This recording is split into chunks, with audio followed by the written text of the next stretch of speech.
अस्सलाम वालेकुम and welcome to सराहट के। मैं ज़रार खुड़ो, मेरे साथ है वसीफुल्लाह खान और शाहजेब जिलानी हमें ज्वाइन करेंगे वीडियो लिंक पर।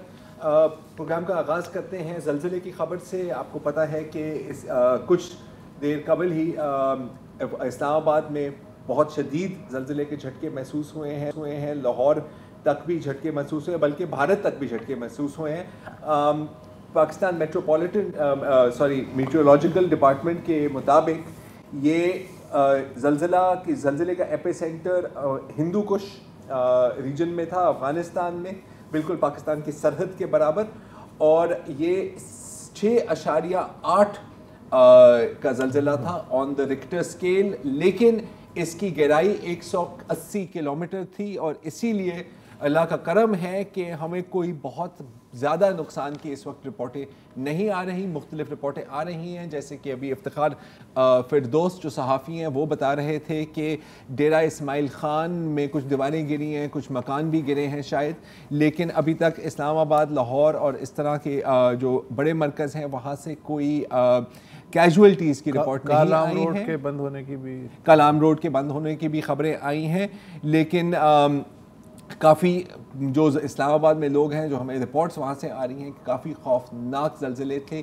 कुछ वीडियो सोशल मीडिया पर भी अपलोड हो रही हैं, लोग अपने घरों की और अपनी दीवारों की वीडियोस अपलोड कर रही हैं, जिसमें आप देख सकते हैं कि दरारें भी आई हुई हैं। ये शायद इतनी ख़तरनाक बात नहीं है अगर दीवार में आए, लेकिन अगर जो सपोर्ट बीम्स होती हैं उसमें दरारें आए तो बिल्कुल ये एक बहुत ख़तरे की बात है। अपडेट्स हम लेते हैं। हमारे नुमाइंदे इरफान सद्दोज़ाई हमें ज्वाइन कर रहे हैं इस्लामाबाद से। पहले तो बताएं कि आप ख़ुद खैर खैरियत से हैं? जी बिल्कुल, अल्लाह का शुक्र है, खैरियत से है, कोई नुकसान तो नहीं हुआ, लेकिन अभी भी दिल के अंदर काफ़ी खौफ ही खौफ है। जितना खौफनाक ज़लज़ला था, लग यूँ रहा था कि जिस बिल्डिंग में हम मौजूद हैं वो किसी भी लम्हे गिर सकती है। लेकिन चंद लम्हे गुजारने के बाद हम सीढ़ियों से नीचे आए और कलमा पढ़ते रहे, और यही डर रहा कि किसी भी लम्हे बिल्डिंग गिर सकती है।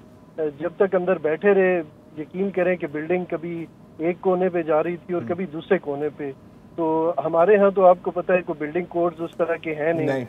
कभी ऐसे भी नहीं हुआ कि कभी हमें असेंबल करवाया गया हो बाहर आके कि अगर इमरजेंसी की सूरत हाल होती है तो ये सीढ़ियाँ हैं, आप यूँ इस्तेमाल करें, आपने लिफ्ट नहीं इस्तेमाल करनी। तो इस तरह की अवेयरनेस तो है नहीं। तो ऐसी सूरत में ये भी नहीं पता होता कि हमें करना क्या है। सेंसेस भी काम करना छोड़ देती हैं। पिछले 2-3 महीने से तवातर के साथ ज़लज़ले आ रहे हैं। ज़लज़लों की शिद्दत इतनी शदीद नहीं थी, लेकिन आज जो ज़लज़ला आया वो बहुत ही खौफनाक और बहुत ही शदीद था, और इसका दौरानिया भी बहुत ज़्यादा था। लग यूँ रहा था कि बिल्डिंग गिरेंगी, जानी नुकसान हुआ होगा, लेकिन अल्लाह का शुक्र है कि अभी तक इस्लामाबाद की हद तक कम अज़ कम ऐसी कोई इत्तला नहीं आई कि कहीं कोई बिल्डिंग गिरी हो। रावलपिंडी में 1-2 जगहों से हमें मालूम हुआ है कि बिल्डिंग्स में क्रैक्स आए हैं, कुछ 1-2 दीवारें गिरी हैं, लेकिन जानी नुकसान नहीं हुआ अभी तक। ठीक है, बहुत बहुत शुक्रिया इरफान भाई। अच्छा, ये जो अभी बात कर रहे थे, अफगानिस्तान से खबरें आनी बाकी हैं, अभी पूरे मुल्क भर से भी आनी हैं, लेकिन अभी मुशर्रफ ज़ैदी साहब का भी मैसेज मैं पढ़ रहा था, हमारे जो एनालिस्ट हैं और कॉलीग हैं, दोस्त भी हैं, वो कह रहे थे कि बिल्कुल उसी तरह झटके आए हैं जिस तरह 2005 में आए थे। लेकिन नहीं, देखें ना, 6.8 से 7.7 तक मतलब ये वेरीड करता है। जी, दैट्स राइट। ये जो अभी बात कर रहे थे हमारे नुमाइंदे इरफान सद्दोज़ाई, ये इस पर गौर करने की ज़रूरत है कि हालांकि हमने एक 15 साल 16-17 साल 2005 में इतना बड़ा ज़लज़ला देखा है। हमारे यहाँ 18 साल पहले ज़ाहिर बिल्डिंग कोड तो दूर की बात, कोई अर्थक्वेक ड्रिल्स या अर्थक्वेक प्रिपरेशन 18 दिन तक याद रहेगा ये सब, 18 दिन तक याद रहेगा। और क्योंकि कल भी इस 18 दिन में शामिल हैं, तो कल हमारी कोशिश होगी, क्योंकि इस वक्त इतने शॉर्ट नोटिस पर वो सारी एक्यूरेट इन्फॉर्मेशन, और अल्लाह करे हमें पेश ना करना पड़े, इतना नुकसान ना हुआ हो इंशाल्लाह। लेकिन हम कोशिश करेंगे कि आपको आगाह करें कि अर्थक्वेक के सिलसिले के केस में क्या आप प्रिकॉशंस ले सकते हैं, किस चीज़ों के लिए आपको पहले से तैयार होना चाहिए, और दौरान आप अपने आप को किस तरह महफूज कर सकते हैं। जाहिर है कि मुकम्मल तौर पर कोई किसी को महफूज नहीं कर सकता इन हालात में। और ये चूँकि अफ़गानिस्तान और पाकिस्तान के सरहदी इलाके से खबर, एक और ख़बर है जी पाक अफ़गान सरहदी इलाके से, और ये ISPR का प्रेस रिलीज़ है कि आज जनूबी वज़ीरिस्तान में अंगूर अड्डा के सरहदी इलाके में ISI के ब्रिगेडियर मुस्तफ़ा कमाल बरकी दहशतगर्दों से मुकाबले में शहीद हो गए, जबकि उनके 7 साथी ज़ख्मी हुए, इनमें से 2 शदीद ज़ख्मी बताए जाते हैं जी। अच्छा, तो ये अगर रैंक के एतबार से देखा जाए तो खासी सिग्निफिकेंट, बहुत सिग्निफिकेंट है। ये ख़बर तकरीबन 3-4 बजे दोपहर आज गर्दिश करने लगी, लेकिन उस वक्त कॉन्फर्मेशन नहीं था हमारे पास, स्पेशली ISPR की तरफ से कॉन्फर्मेशन नहीं था। अच्छा, ISPR का कहना है कि ये मुकाबला हुआ है, एक एक्सचेंज ऑफ फायर हुई है। ये अंगूर अड्डा का अगर मैं थोड़ा सा आपको क्लियरली बताऊं, और अगर उनका अंगूर अड्डा का मैप अगर हम स्क्रीन पर ले आए तो लोगों को समझ आ जाएगी कि हम किस इलाके की बात कर रहे हैं। ये बिल्कुल पाक अफगान सरहद पर है। हाँ। इनफैक्ट माजी में नोक निकली, 3 तरफ अफगानिस्तान है जी। बिल्कुल। और अफगानिस्तान का क्लेम भी है जी, अफगानिस्तान का क्लेम भी है, जैसे मुख्तलिफ जगहों में होता है। यहाँ पर झड़पें भी हुई हैं माजी में, और 2008 में मुझे याद है कि यहाँ पर एक US कमांडो ऑपरेशन हुआ था, आपको याद है, तालिबान के ख़िलाफ़, और काफ़ी इस पर शोर भी उठा था क्योंकि ये पाकिस्तानी सरजमीन पर था। और जब सोवियत यूनियन ने अफगानिस्तान में कब्जा किया था तो ये लॉन्चिंग पैड भी था। ये लॉन्चिंग पैड भी था। अच्छा, अब ये भी कहा जा रहा है कि शहीद ब्रिगेडियर मुस्तफ़ा कमाल बुर्की वो अंगूर अड्डा से वाना जा रहे थे। अब इसमें जो तशवीश, जो एक बहुत एक डेंजरस बात है मेरे ख्याल में, कि ये एक फील्ड अफसर नहीं थे। ये एक तरह से वॉज हेडिंग काउंटर इंटेलिजेंस जो अपैरेटस है पाकिस्तान का, ISI का जी, जो मिलिटेंट्स की नेटवर्क्स को इन्फिल्ट्रेट और उनको ब्रेक करने की कोशिश करती है, इनका ये काम था। और अब ये अनकन्फर्म्ड रिपोर्ट्स हैं, लेकिन इस तरह की बहुत रिपोर्ट्स हैं कि शायद वो इस वक्त एक अफगान तालिबान के वफ्द से मुलाकात करके आ रहे थे जब इनको एम्बुश किया गया और फिर एक्सचेंज ऑफ फायर आई। अब अगेन, ये फील्ड अफसर नहीं है। इस लेवल के अफसर को असैसिनेट करना, इससे आपको मेरा ख्याल है कि क्लियरली आपको ये भी समझ आती है कि दुश्मन का, दहशत गर्दों की अपनी इंटेलिजेंस नेटवर्क किस किस्म की है। ना सिर्फ ये, बल्कि जनवरी इस साल में ISI के एक डिप्टी डायरेक्टर नवीद सादिक को भी शहीद किया गया था खानेवाल में। आप वो मुल्तान रीजन देखते थे, उससे ज़्यादा भी देखते थे वो सब। उनकी काफ़ी एक लंबा करियर है, तकरीबन 16-17 सालों का करियर था इनका ISI के साथ। और ये बिस्मिल्लाह रेस्टोरेंट पर थे, नेशनल हाईवे खानेवाल के इलाके में।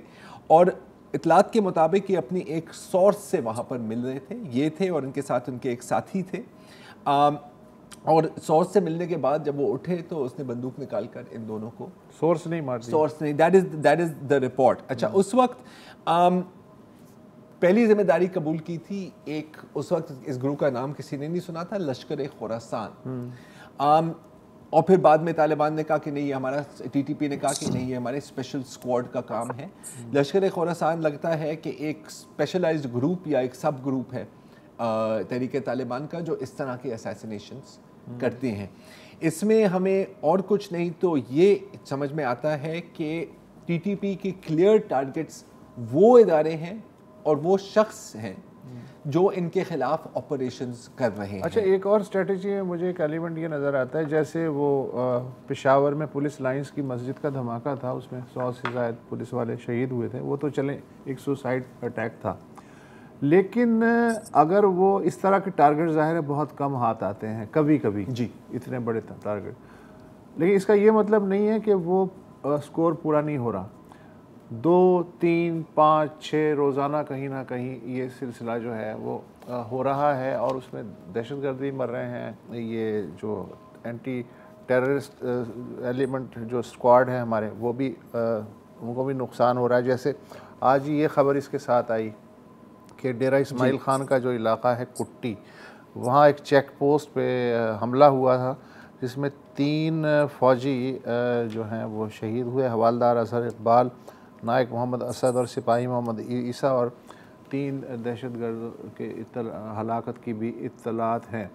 तो मैं ये कह रहा था कि अगर बड़ा टारगेट ना भी मिले तो ये जो होता है ना यहाँ वहाँ, अच्छा, और सारे के सारे आप ये देखें कि अब वो कॉमन सिटीज़न पे पहले जो होता था वो उसकी जद में नहीं आ रहे, स्ट्रेटेजिक टारगेट और जो सिक्योरिटी फोर्सेस हैं उनको बतौर ख़ास टारगेट किया जा रहा है। तो ये एक हिकमत अमली में बड़ी तब्दीली आई है तो सही। और इसके साथ साथ अब अगेन जब भी इस तरह का वाक़या होता है तो हमें ये भी कहना ज़रूरी होता है कि दहशतगर्दों के लिए एक बार कामयाब होना काफ़ी होता है, सिक्योरिटी फोर्सेस को हर बार कामयाब होना होता है। और बहुत रिपोर्ट्स आती हैं जो नशर नहीं होती, इसलिए नहीं कि कोई पाबंदी है, लेकिन क्योंकि वो ऐसा होता है कि जी एक इंटेलिजेंस बेस्ड ऑपरेशन में इतने लोग पकड़े गए, इतना असलहा और इतना धमाके खेज़ मवाद बरामद हुआ वहाँ से, ये ख़बरें नहीं बनती। लेकिन हर इस तरह की ख़बर का मतलब होता है कि कम से कम एक या कभी कभी एक से ज़ायद हमलों को आपने वहाँ ही रोक दिया है। और उसमें होता ही है कि जैसे फ़र्ज़ करें 20 सुसाइड बॉम्बर्स रवाना हुए, उनमें से अगर 2 भी नेट से निकल गए जी, तो वो बाकी जो 18 हैं उनका नुकसान पूरा कर देते हैं। एग्जैक्टली। जी शाहज़ेब, आप कुछ ऐड करना चाहेंगे? नहीं, मैं सिर्फ ये कह रहा था कि हमारे यहाँ जो इस वक्त हालात हैं सिक्योरिटी के, उसमें हम ज़ाहिर है कि अक्सर हम कहते हैं कि जी हमारी फ़ौज जो है वो क्या कर रही है, हमारे यहाँ सिक्योरिटी फेलियर्स हो रहे हैं, लेकिन हमें ये नहीं भूलना चाहिए कि आए दिन जो है फील्ड में हमारा जो आम फौजी है वो जा रहा है, अपनी जान हथेली पे रख के वो अपने ऑपरेशंस में लगा हुआ है, उनकी कुर्बानी भी होती है, जिसे हमें रिकग्नाइज़ करना चाहिए कि ये एक बहुत मुश्किल जंग है। और ऊपर के लेवल पे जो भी फैसले होते हैं, पॉलिसी लेवल पे जो भी गलतियाँ होती हैं, उससे जो है, जो ग्राउंड लेवल पे जो हमारा फौजी है जो अपनी जान कुर्बान कर रहा है, उसे हमें रिकग्नाइज़ करना चाहिए और उसे हमें एक्सेप्ट करना चाहिए कि अगर ये ना हो रहा हो तो हमारे हालात शायद और ज़्यादा बदतर हों। लेकिन ज़ाहिर है कि ये डेरा इस्माइल खान में जो 3 फौजी जो है शहीद हुए हैं, वहाँ पे वो कह रहे हैं कि 3 दहशतगर्दों को भी उन्होंने मारा है। ये इस तरह के ऑपरेशन, जैसे बोसत ने कहा, ये बलूचिस्तान से, ये खैबर पख्तूनख्वा से, ये कबाली इलाकों से ये रिपोर्ट्स आती हैं जिन पे हम नज़र नहीं डालते। तो आई एम ग्लैड कि हमने इसको कवर किया है और इस पर हमें नज़र रखनी चाहिए। और ये वॉर ऑफ शैडोज़ है, ये चलती रहेगी। अच्छा, अब ये है एक क्राइसिस जिसका पाकिस्तान को सामना करना है इस वक्त, लेकिन ये सिर्फ एक क्राइसिस नहीं है। एक तो ये सिक्योरिटी क्राइसिस है जिस पर हम अभी बात कर रहे हैं, एक है पॉलिटिकल क्राइसिस और तीसरा है इकोनॉमिक क्राइसिस। यहाँ पर एक ब्रेक लेते हैं और ब्रेक के बाद ज़रा बात है कि जो पॉलिटिकल टेम्परेचर है उसको कूल डाउन करने की जो कोशिशें हो रही हैं वो कहाँ तक पहुँची हैं। Take a break. और अब हल्की आंच पे पकने वाली सियासी खिचड़ी का मज़ा कुछ चखते हैं। आज अचानक ये हुआ, हल्की आंच चल रही है, हल्की आंच पिछले 8 महीने से चल रही है। अच्छा, ये हल्की आंच होती है। तो फिर मतलब मैं तेज तो देखना इसीलिए जल नहीं रही, वरना जल जाती खिचड़ी। पक रही है, जल तो सबकी गई है। तुम्हें तजर्बा नहीं ना खिचड़ी का, चले सिर्फ खाने का तजर्बा है। ठीक है, ठीक। तो आज एक, और वैसे तो रोज़ाना ही मज़ेदार बातें होती हैं पॉलिटिकल एरिना में, आज एक और हुई कि लाहौर हाई कोर्ट में पहुंच गए इमरान खान साहब, फवाद चौधरी और चंद मुहाफिज़ों के साथ और उनका कहना था कि मैं खुफिया तरीक़े से आया हूँ इसलिए कि उन्हें जान का ख़तरा है। लेकिन अल्लाह जाने मीडिया को कैसे ख़बर हो गई, वो मीडिया वहाँ ऑलरेडी मौजूद था। वो इसलिए आए थे कि जो CTD ने इस्लामाबाद के गोल्डरा पुलिस थाने में और ख़ुद अपने थाने में CTD ने 2 FIRs दर्ज करवाई थी जुडिशल कॉम्प्लेक्स में हंगामा आराई के सिलसिले में। उसमें वो प्री एम्प्टिव ज़मानत के लिए आए थे। तो ज़ाहिर है कि जस्टिस सलीम शेख की जो अदालत थी उसने वो ज़मानतें भी दे दी और साथ ही साथ जो तोशा खाने का केस है उसमें नैब की तरफ से जो समन्स जारी हुए हैं, खान साहब ज़ाहिर है कि वो समन जो हैं उनके हिचकिचा रहे थे, वही जान का ख़तरा। तो उन्होंने जस्टिस बाकर की जो अली बाकर की अदालत है, 2 रुकनी अदालत, उसमें ज़मानत की दरख्वास्त दी और वो भी मंजूर हो गई। तो कुल मिला के आज का दिन उन्होंने ज़मानत कर दिया और 96 आखिरी खबरें आने तक 96 केसेस उन तक हो चुके हैं। 96 और सेंचुरी जो है कल या परसों तक उम्मीद है कि बन जाएगी। और लाहौर हाई कोर्ट के जो जस्टिस सलीम शेख हैं उन्होंने हुकूमत से कहा है कि जितने भी अब तक FIRs या मुकदमे दर्ज किए गए हैं इमरान खान के ख़िलाफ़ उनकी लिस्ट तो कम से कम आप हमें पेश कर दें। तो अब वो अगली समात तक एक्सेल फाइल बनानी पड़ेगी, कर दिया जाएगा।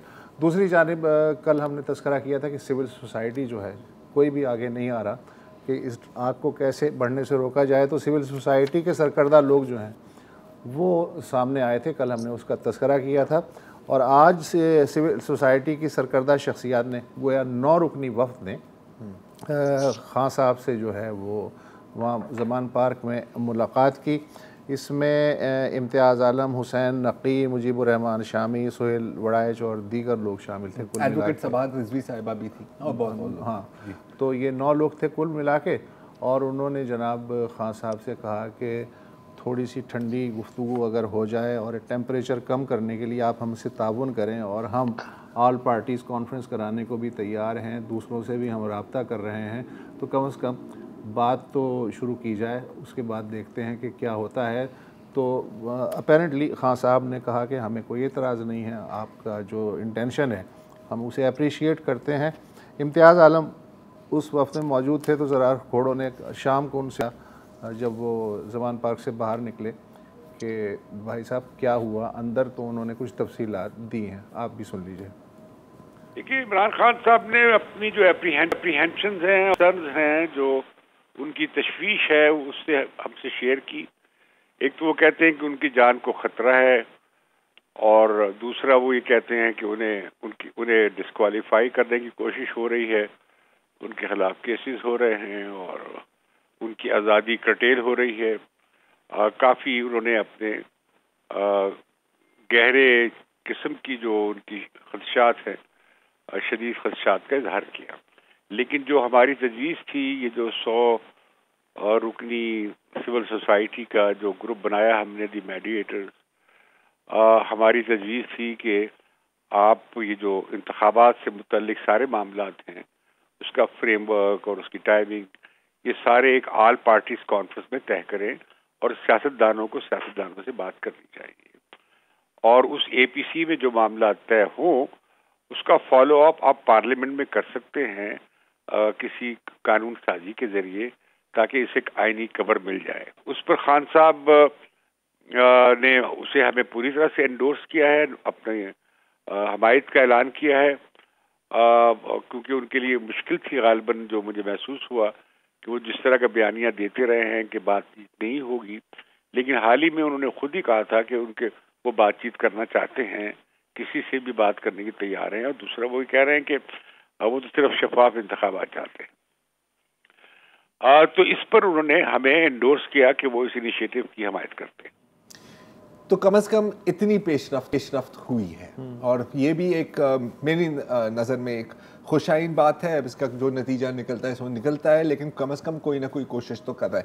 तो मेरा अगला सवाल इम्तियाज़ साहब से ये था कि अभी आपकी ये मीटिंग तो हो गई है, और जो इनका जो एलामिया आया था उसमें ये था कि जी हम खान साहब से भी बात करने की कोशिश करेंगे और फिर हम PDM से भी बात करने की कोशिश करेंगे। तो इम्तियाज़ साहब से मैंने पूछा कि अब ये तो आपकी मुलाकात हो गई है और कदम कामयाब हो गई है, अब इसके बाद आप क्या करेंगे? क्या आप PDM को अप्रोच करेंगे, और अगर किया है तो क्या रिस्पॉन्स आया? सुनिए। देखिए, हमने खत सबको लिख दिए हैं और हमने कुछ अपने दोस्तों की जिम्मेदारियां लगा दी हैं। वो मुख्तलिफ पार्टी लीडर्स से बात कर रहे हैं, खासतौर पर नून लीग और वजीर आजम, पीपल्स पार्टी के जरदारी साहब हों या बिलावल भुट्टो हों, मौलाना फजल रहमान। और उससे पहले जो आप देखेंगे, जो हमारा ऐलाननामा है, अगर आपके पास अपील हो तो उसमें आपको नजर आएगा कि पख्तूनख्वा मिली अवामी पार्टी के चकदई साहब ने, महमूद खान चकदई ने, बेंगल BNP बेंगल ने, उनके सदर साहब जो है मैंगल साहब, उन्होंने, इसी तरह शेरपाव साहब ने, और इसी तरीके से बाकी जो लोग हैं शेरपाव के अलावा, नेशनल पार्टी बलूचिस्तान साहब की, इन लोगों ने पहले दस्तखत कर दिए हैं। और GDP के एक पार्टी के रुकन भी, वो प्लीजो साहब भी दस्तखत कर चुके हैं। MQM से भी अख्तर हुसैन एडवोकेट साहब की क़यादत में एक डेलीगेशन बन रहा है, जो आइंदा दिनों में MQM से भी बातचीत करेगा। और इसमें आप देखेंगे कि हमें PFUJ की तरफ से और CPNE की तरफ से भी इसकी इंडोर्समेंट हुई है, और सीनियर एडिटर्स और कॉलमिस्ट जो हैं और एंकर्स भी। हमारे पास लिस्ट लंबी है, और ख़ासतौर पर सिविल सोसाइटी की सपोर्ट जो है वो काफ़ी ब्रॉड बेस्ड है। ख़वातीन की तंजीमें भी हैं, वैफ है, इसी तरीके से जो अंजुमन तहरीक निस्वा है, और तंजीमें जो ख़वातीन की हैं उन्होंने भी हमायत की है। तो ये काफ़ी ब्रॉड बेस्ड है सिविल सोसाइटी का। तो हमारे पास तो सिर्फ एक मॉरल और असूली स्ट्रेंथ ही है, और हम कोशिश कर रहे हैं कि आइंदा दिनों में बाकी लीडरशिप से भी हमारी बातचीत हो जाए। जिस तरह खान साहब ने आज हमारी हौसला अफजाई की है और उन्होंने इसकी हमायत की है, हम उम्मीद करते हैं कि बाकी सियासी लीडरशिप भी इसकी ऐसे ही मुस्बत जवाब देगी। कुछ एतमाद साजी के इकदाम करने होंगे।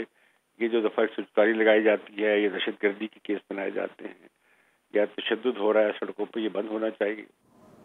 जी, तो अब कोशिश जारी है, कामयाब होती है नहीं होती ये एक अलग बात है, लेकिन इस वक्त मेरे ख्याल है अशद ज़रूरत है कि कोई ना कोई टेम्परेचर्स को थोड़ा सा डाउन करे, क्योंकि जितने भी फरीक हैं वो इसको करने के लिए तैयार नहीं है। या एक और इससे टेम्परेचर कम करने के हवाले से एक चीज़ जो मुझे लगता है कि उससे भी मदद मिल रही है कि जैसे कल मीनार पाकिस्तान पे जलसे का ऐलान किया था पीटीआई ने, तो अभी उनकी बातचीत चल रही थी, इजाज़तनामे की ज़रूरत होती है, पता नहीं इजाज़तनामा मिला या नहीं, लेकिन अब उन्होंने वो जलसा संडे एतवार पे डाल दिया है। तो अभी टेम्परेचर डाउन है या नहीं है, लेकिन एक तरह से अच्छा एक चीज़ जो हमें देखनी होगी, जो एक बहुत बड़ा इंडिकेटर होगा वसत और शाहजेब, वो है कि कल पार्लियामान में क्या बात होगी। हाँ, आपको पता है ना कि कल जो एक बहुत ही सख्त किस्म का एलामिया जारी किया गया था, उसको पढ़ने के बाद तो लग रहा था कि जी अनकरीब आप पाबंदी लगाने वाले हैं। अच्छी बात है कि जो सख्त ज़बान इस्तेमाल की गई उसके 48 घंटे बाद मुश्तरका इजलास हो रहा है, तो हो सकता है कि वो री थिंकिंग कर लें कि आई होप सो, और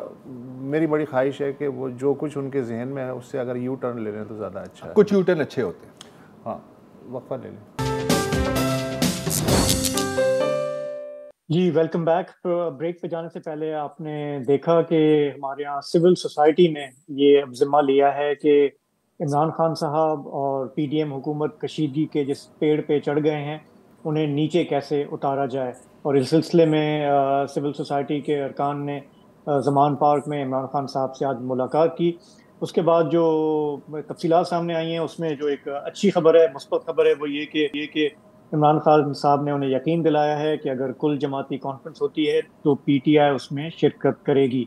लेकिन बड़ा सवाल इस वक्त ये है कि फरीकैन के लिए ऐसा क्या है कि वो इस सालसी मिशन को संजीदगी से लें, उनकी बातों पे कान धरें। इस वक्त मुल्क में बड़े लोगों की ये ख्वाहिश है, सिविल सोसाइटी के लोगों की, आम लोगों की, कि किसी भी तरह से जो पॉलिटिकल दर्जा हरारत है उसको कम किया जाए। इस वक्त जो मुल्क को संगीन ख़तरात दरपेश हैं, चाहे वो सिक्योरिटी के हों या मुआशी हों, उन्हें हल करने के लिए ज़रूरी है कि ये जो हमारी पॉलिटिकल लीडरशिप है ये मिल बैठे। तो बड़ा सवाल इस वक्त ये है कि इमरान खान साहब क्यों संजीदा लें इस सालसी मिशन को, या पीडीएम की हुकूमत से अगर वो कल मिलने जा रहे हैं तो वो क्यों इसे संजीदा लें। क्योंकि ऐसा तो नहीं है कि इन फरीकैन को बात समझ में नहीं आ रही, और अगर कोई अच्छा समझाने वाला उनको मिल जाए तो उनको शायद बात समझ में आ जाए। इसलिए हमारे अक्सर लोग जो है, जब हम इन हालात में फंसते हैं आके सियासी हालात में, तो वो फौज की तरफ देखते हैं। और हम इनडायरेक्टली ऑफ द रिकॉर्ड जब हमारी सियासतदानों से बात होती है तो वो भी ये कहते हैं कि जी कि जिसके पास ताकत होती है, जिसके पास डंडा होता है, वही आपको जो है वो फोर्स कर सकता है कि आप बैठें और बात करें या मसले का कोई हल निकालें। हमारी तारीख इससे भरी पड़ी है कि जब सियासी फरीकैन के दरमियान दाव पेच बहुत ज़्यादा गंभीर हो गए तो फौजियों ने उसमें इंटरवीन की। इसका ये मतलब नहीं है कि हम कह रहे हैं कि फ़ौज को कि आप अगर दोबारा पॉलिटिक्स में आएँ, लेकिन वसअत और ज़रार मेरा ख्याल है कि ये हमें रियलिस्टिक भी होना पड़ेगा कि ये जो सालसी मिशन है सिविल सोसाइटी का, ये बहुत अच्छा ऐसा इक़दाम है, लेकिन इसकी अपनी लिमिटेशंस हैं। मेरा ख्याल है कि इससे हमें बहुत ज़्यादा उम्मीदें नहीं लगानी चाहिए। कल जब पार्लियामेंट का ये मुश्तरका इजलास होता है, आप देखिएगा, सुनिएगा, जो तकारीर वहाँ से होती हैं, उससे गवर्नमेंट का जो इंटेंशन है इस टेंशन को मज़ीद बढ़ाने का, वो हमें क्लियर हो जाएगा। बिल्कुल बिल्कुल, ये तो बात है। अच्छा, एक और जो इंडिकेशन होती है वो ये होती है कि यार ऑन ग्राउंड क्या किया जा रहा है। हाँ, कौन गिरफ्तार किया जा रहा है, किन मुकदमात में गिरफ्तार किया जा रहा है। और अब तक मेरा ख्याल है कि तकरीबन 200 शायद 200 पीटीआई वर्कर्स को हिरासत दिया गया है। ज़मानतें वगैरह हो रही हैं, ज़मानतें हो रही है एज़ पर रूटीन। अच्छा, हसन न्याजी जो भतीजे हैं शायद इमरान खान साहब के, वो भी इस वक्त हिरासत में हैं। और सिद्दीक जान साहब बोल न्यूज़ के bureau chief, Islamabad bureau chief को भी गिरफ्तार किया गया है। अच्छा, जिस मुकदमे में गिरफ्तार किया गया है वो थोड़ा सा मुझे बताइए, क्योंकि बड़ा बहुत ही अजीब व गरीब है, मज़ेदार। अच्छा, मज़े की बात यह है कि ये जो इमरान खान ने आज लाहौर हाई कोर्ट से ज़मानत करवाई, उसमें जुडिशल कॉम्प्लेक्स में जो है हंगामा आराई वगैरह, ऑलमोस्ट उसी तरह का मुकदमा जो है सिद्दीक जान पे भी है कि उन्होंने जो है पुलिस को रोका, काम में मुदाखलत की, और मज़े की बात है उन पे टेररिज्म की दफात डाल दी गई। अच्छा, हालांकि जो वीडियो वायरल है ये जरा फुल स्क्रीन चला दें, फुल स्क्रीन चला आप दें, देख सकते हैं कि एक कोई पुलिस वाला है, वो टीयर गैसिंग की कोशिश कर रहा है, तो सिद्दीक जान जो सफ़ेद शलवार कमीज़ में है वो उसे कर रहे हैं, यार खुदा का नाम मानो, इस तरह की यहाँ से तो हरकत ना करो और यहाँ से जाओ। कुछ उनका लहजा बुलंद था, तो उस पर बाद में पुलिस ने इसे अपने काम में मुदाखलत की, वो दफ़ा डाल दी, टेररिज्म की दफ़ा, मुझे नहीं पता क्यों डाल दी। बहरहाल हुआ ये कि एक दिन का फिजिकल रिमांड दे दिया। हालांकि सिद्दीक जान ने, अगर यह जुर्म है तो अपना जुर्म मान लिया था कि हाँ साहब ये वीडियो मेरी है और मैं उसे रोक रहा था कि टीयर गैसिंग मत करो, तो इसमें मुदाखलत का तो मुकदमा बन सकता है, लेकिन टेररिज्म का कहाँ से बन सकता है? मतलब हर एक चीज टेररिज्म है ना। हालांकि सिद्दीक जान जो है वो दूध के धुले हुए नहीं है, लेकिन सवाल यह है कि यहाँ पे चूंकि वो एक मीडिया इदारे को रिप्रेजेंट कर रहे हैं और उन्होंने कोई ऐसी संगीन हरकत भी नहीं की उस मौके पे, तो लिहाजा ये एक बहुत बड़ा सवालिया निशान है कि उन्हें जो है फिर सादा गाड़ी में ले जाया गया, पुलिस अपनी तहवील में ले गई, नामालूम मकाम पे ले गई। अभी पुलिस की हरकतें तो नहीं होती, ये तो एजेंसियों की हरकतें होती हैं, लेकिन आजकल तो वो सारे काम चल रहे हैं, सारे काम चल रहे हैं। अच्छा, अब इसके साथ साथ अब देखें जिस तरह ये हुआ है, अच्छा अब कुछ लोग कह रहे हैं कि इनको साफ़ी क्यों कह रहे हैं, अच्छा आपने जो कहना है कह दें, हाँ जो कहना है कह दें, आप प्रोपेगेंडा कहना चाह दें, आप जो भी कहना चाह रहे हैं कह दें, लेकिन ये जो बात है ना यार, अब इससे किसी ऊपर गिरफ्तार करना, अब इसकी तो आपको मजम्मत करना लाजिम है, राइट, और हम कर रहे हैं, लेकिन इसके साथ साथ ये भी लाजिम है, और हर एक चीज़ के साथ लेकिन अटैच होता है, आप चाहे या ना चाहे। और वो ये है कि माजी में इनका जो रवैया और इनका जो रोल और इनका जो रिकॉर्ड रहा है, उस पर भी मेरा ख्याल है कि एक हल्की सी नज़र हमें डालने की ज़रूरत। ये मैं कोई 90 की दहाई की बात नहीं कर रहा, मैं कोई 2-2.5 साल पहले की बात कर रहा हूँ। अब खुद ही सुन लीजिए, जब बाकी सिर्फ साफ़ी गिरफ्तार होते थे अगेन अजीब व गरीब केसेस में, तो सिद्दीक जान साहब क्या कहते थे। अगर कोई बंदा किसी जमात के पेरोल पे है, किसी के व्हाट्सएप मैसेज का हिस्सा बन के और वो पाकिस्तान के खिलाफ मुहिम चला रहा है, वो किसी बैरूनी एनजीओ का बंदा है, वो किसी बैरूनी कुव्वत के साथ राब्ते में है, वो किसी बैरूनी इदारे के साथ है, वहां से पैसे लेके पाकिस्तानी इदारों के खिलाफ कर रहा है, तो ऐसे लोगों के खिलाफ कोई कंप्रोमाइज नहीं होगा, ना ही किया जा रहा है, और गिरफ्तार किया जा रहा है कानून के मुताबिक, एफआई के मुताबिक। वो साइबर क्राइम एक्ट जो कि नवाज शरीफ के दौर में आया, जो कि नवाज शरीफ लाए थे अपने सियासी मुखालफिन को सोशल मीडिया पे टाइट करने के लिए, उनको उनके घेरा तंग करने के लिए, लेकिन आज नवाज शरीफ साहब के अपने हामी जो है वो उसका जो है वो हिस्सा उससे मुतासिर हो रहे हैं। वो उसकी रिजवान रजीक साहब के बारे में कौन नहीं जानता कि वो अगर फौज को बुरा भला कहते हैं, वो अदालत को बुरा भला कहते हैं, तो वो नवाज शरीफ की मोहब्बत में बुरा भला कहते हैं। मैं अभी ये रिजवान रजीक साहब का जो ग्रुप है साफियों का, 1-2 लोग और हैं जिनकी गिरफ्तारी हो सकती है और उनको गिरफ्तार होना भी चाहिए। 2 दिन और भी है, उनकी गिरफ्तारी हो सकती है, उनको गिरफ्तार भी करना चाहिए। अच्छा, ये जो है ना, ये तीर वो है जो लौट कर भी आता है, ये बूमरैंग है, ये बूमरैंग है, सर कलम कर देता है। अच्छा देखिए, अगेन इंसान खता का पुतला है, बंदे से गलती होती है, बंदे को गलती मान लेनी चाहिए। ये वही सिद्दीक जान साहब है। मुझे याद है कि एक दफ़ा chief of army staff Bajwa, जब वो अच्छे थे उन दिनों में, से पूछा गया था कि सर आप मीडिया देखते हैं, तो उन्होंने कहा कि नहीं नहीं, ये मीडिया कौन देखता है, लेकिन जब मैं शेव कर रहा होता हूँ मैं सिद्दीक जान के वीलॉग ज़रूर सुनता हूँ। अच्छा, वो ज़ाहिर है कि याद माजी। ये जो बात है कि ये 5th 6th 7th जो भी जनरेशन वॉरफेयर चल रही होती है, ये उनके फ्रंट लाइन सोल्जर थे। आप खबर भी फीड करते थे, आप स्कूप्स भी देते थे, फिर आप प्रमोट भी करते थे, और आपको स्कूप्स मिलते थे और आप भी स्कूप्स आगे बढ़ाते थे। वही नहीं, ऊपर से मिलते थे, नाजिल होते थे, स्कूप्स मिलते नहीं थे, नाजिल होते थे। और ये भी कहा जाता है, कुछ लोग कहते हैं कि शायद एक पूरी डिपार्टमेंट थी जिसका काम सिर्फ ये था कि यार इसके व्यूज और क्लिक्स बढ़ाने हैं ताकि भाई थोड़ा फैले। और एक वैसे खासियत है हमारे प्लानर्स की, जो मैं कहता हूं कि यार 100% रन रेट, सक्सेस रेट बहुत मुश्किल होता है, राइट, लेकिन जितने भी प्रॉक्सीज पाले हैं ना, चाहे वो सियासी हों या वो मीडिया के हों या वो मिलिटेंट हों, घूम फिर कर आपके अंदर ही फटे हैं, घूम फिर कर ऐसा ही हुआ है ना। तो ये भी ऐसा है, and that is an achievement. अब जहां तक हम ये बातें चला रहे हैं, और मुझे पता है कि मीडिया की बहुत गंदी हरकत होती है कि जब भी कुछ होता है तो कोई पुराना वीडियो आ ही जाता है ना यार, हज़ारों वीडियोज़ हैं, तो सिर्फ एक झलकी आपको दिखाइए। कोई गलती, कोई हर्ज नहीं है अगर उस वक्त आप इस्तेमाल हुए या आपने अपने आप को इस्तेमाल होने के लिए पेश किया, बात एक ही बनती है। लेकिन फिर बंदा थोड़ा सा, जब आपके साथ ऐसा होता है, या आप देख रहे हैं कि अब हवा का रुख बदल गया है, तो थोड़ा सा बंदा तस्लीम भी कर ले कि यार जो उस वक्त हमने किया था वो सही नहीं था, क्योंकि ये तो सिर्फ गिरफ्तारी की बात हो रही है ना यार। अब अगेन मैं आपको 1000 चीज़ें दिखा सकता हूँ जो उस वक्त के प्यारे सरकर्दा सहाफ़ी थे ऊपर वालों के, तो लोगों की किरदार कुशी भी की। जब लोगों को गोलियां लगी तो आपने बॉलीवुड के गाने भी लगाए कि यार ये तो बड़ा ड्रामा हो रहा है, ये हो रहा है। क्या कहते हैं ना कि कारमा घूम फिर कर सबके ही गले काटता है, और एक दिन हवा का रुख दोबारा बदलेगा, आपके हक में होगा शायद, तो उस वक्त आपको ये चीज़ें भी याद रखनी चाहिए। शाहज़ेब हमें ब्रेक जी। सॉरी शाहज़ेब, मैं सिर्फ इतना कह रहा था, एक जुमला सिर्फ कि ये अच्छा हुआ आपने ये कॉन्टेक्स्ट बता दिया, लेकिन फिर भी सबके बावजूद बहैसियत सहाफ़ी हम आज भी ये कह रहे हैं कि उनके साथ ज्यादती हुई है, और ये कोई तरीका नहीं है गवर्नमेंट का कि ये गवर्नमेंट इस तरह से वो डील करे सहाफ़ियों के साथ, और उन्हें आज़ाद होना चाहिए। बिल्कुल 100%, एब्सोल्युटली अग्रीड। एक वक्फा ले।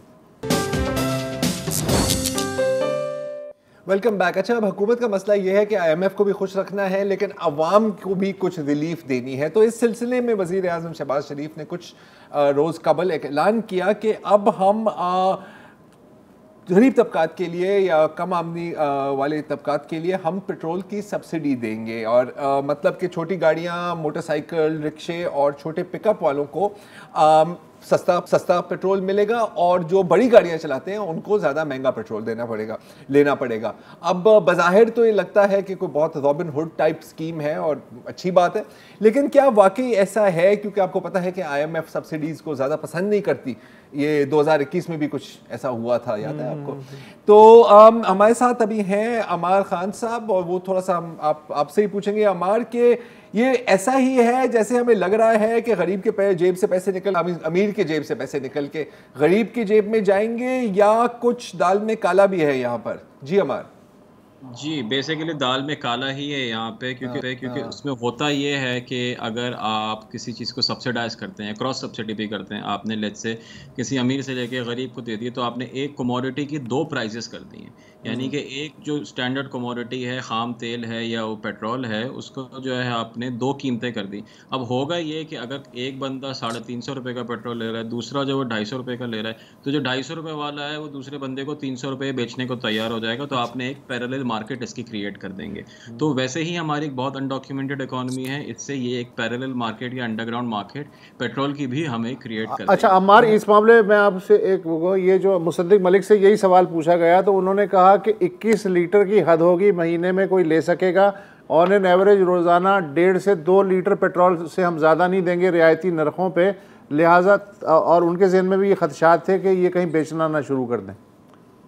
इसमें सिंपल सी बात है कि पाकिस्तान में तकरीबन 2.5 करोड़ मोटरसाइकिलें हैं, और अगर 2.5 करोड़ मोटरसाइकिलों में से 21 लीटर हर महीने मिलेगा, तकरीबन 525 मिलियन लीटर जो पेट्रोल है वो इस मद में इस्तेमाल हो सकता है। तो एडमिनिस्ट्रेशन जो है इस चीज़ की वो एक इशू रहेगा, क्योंकि पॉसिबल नहीं है कि किसी भी तरह आप इस चीज़ को कंट्रोल कर सकें। दूसरी चीज़ ये है कि जब भी किसी चीज़ की कीमत कम होती है तो उसकी डिमांड बढ़ जाती है। अभी हम अगर पेट्रोल की डिमांड को देखें तो पिछले 6-7 महीने से कंसिस्टेंटली डिक्लाइन हो रही है।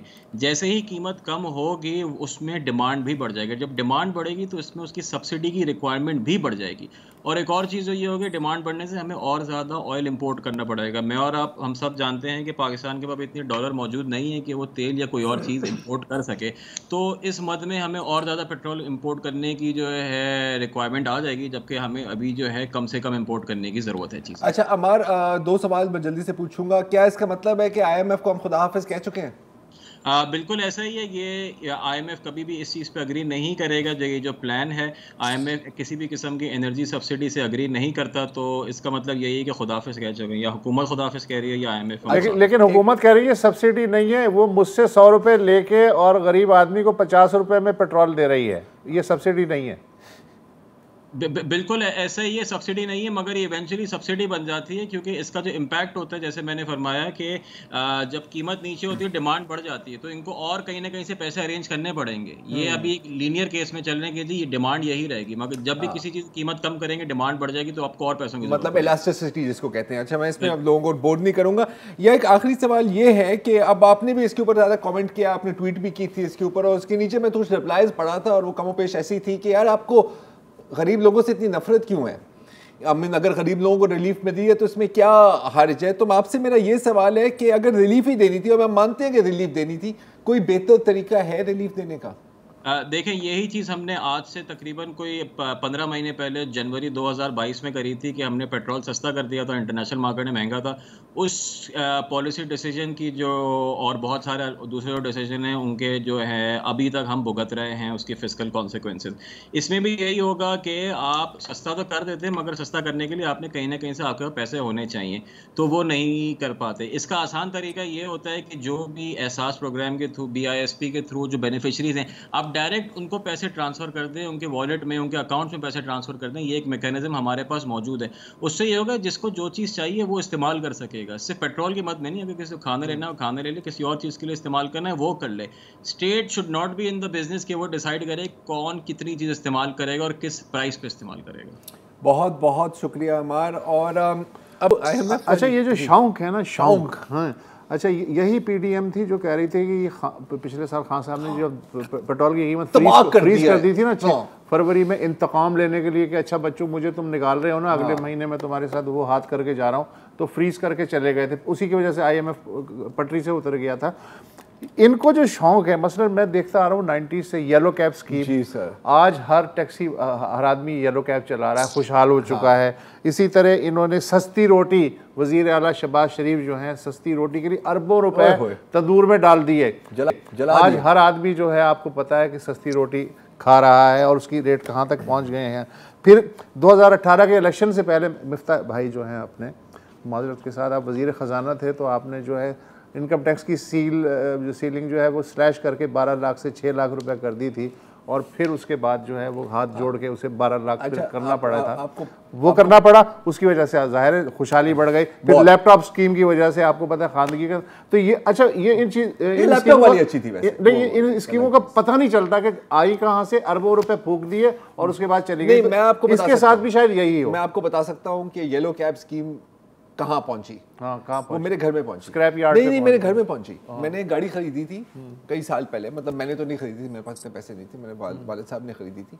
लाल पेंट था उसके ऊपर, ठीक है। कहीं उसका थोड़ा सा एक्सीडेंट हुआ ना, वो गाड़ी के ऊपर झड़ी पड़ गई, नीचे से पीली थी। तो वो पता लगा कि वो येलो स्कीम वाली गाड़ी थी, जिसको किसी ने फिर पेंट करके बाजार में बेच दिया। तो यहाँ पर भी ऐसा होगा, आपको 50 रुपए कम में पेट्रोल मिल रहा है, मुझे 100 रुपए ज्यादा में मिल रहा है, हम कहेंगे यार 75 में डन करो। हाँ, ये हो जाएगा। तो बहुत खूब है, एक नई बिजनेस सेट कर दी। अब हम इंतजार करेंगे जब IMF आपको खुदाफिज कहेगी, तो डार साहब यकीनन एक नई दुआ ट्वीट करेंगे। हालांकि बहुत ही खुशनियती के साथ हुकूमत ये सब काम कर रही है, लेकिन फॉल आउट जो है नेगेटिव निकल रहा है, वो भी खुशनियती के साथ ही होता है। जी बिल्कुल। और हम चूँकि सहाफ़ी, हमारा काम होता है कीड़े निकालना, और उसी के हमें पैसे मिलते हैं। हाँ। तो इसी पॉजिटिव नोट पे आज का प्रोग्राम हम ख़त्म करते हैं। कल फिर मज़ीद इस तरह के टॉपिक लेके आएंगे, नुक्ताचीनी मिल जाएंगे करेंगे। फिलहाल बंद कर दीजिए प्रोग्राम।